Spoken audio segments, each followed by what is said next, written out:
জনগণের অধিকার সুনিশ্চিত করার দাবিতে সুধীজন ও সাংবাদিকদের নিয়ে মতবিনিময়। দিনাজপুর থেকে আমাদের প্রতিনিধি এস.এম. মাসুদ রানার ডেস্ক রিপোর্টে বিস্তারিত।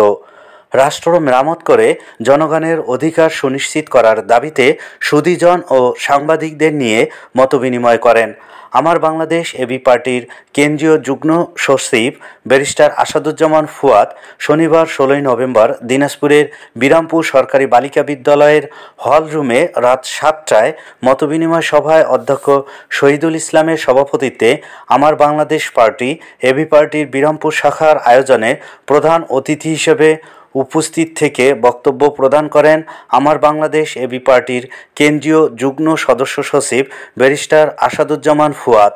এছাড়াও উক্ত মতবিনিময় সভায় অত্র এলাকার সুধীজন ও বিরামপুর প্রেস ক্লাবের সকল সাংবাদিকগণ উপস্থিত ছিলেন।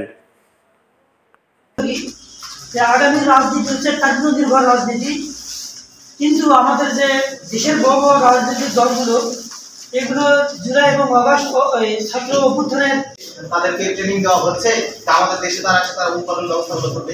আমরা জানি বর্তমান বিশ্বের মধ্যে আমরা যে প্রযুক্তিতে বসবাস করছি প্রত্যেকটা যন্ত্র নির্ভর, আর এই যন্ত্র যদি আমরা বিদেশ থেকে আনতে যাই তাহলে আমাদের দেশটা তো বাইরে, আমাদের দেশ উন্নয়ন করবো কিভাবে আর কিভাবে আমরা দেশ সিএস এর অধীনে নিয়ে আসতে হবে এবং এইটা শিক্ষক ক্যাডার হইতে হবে 1 নম্বর ক্যাডার।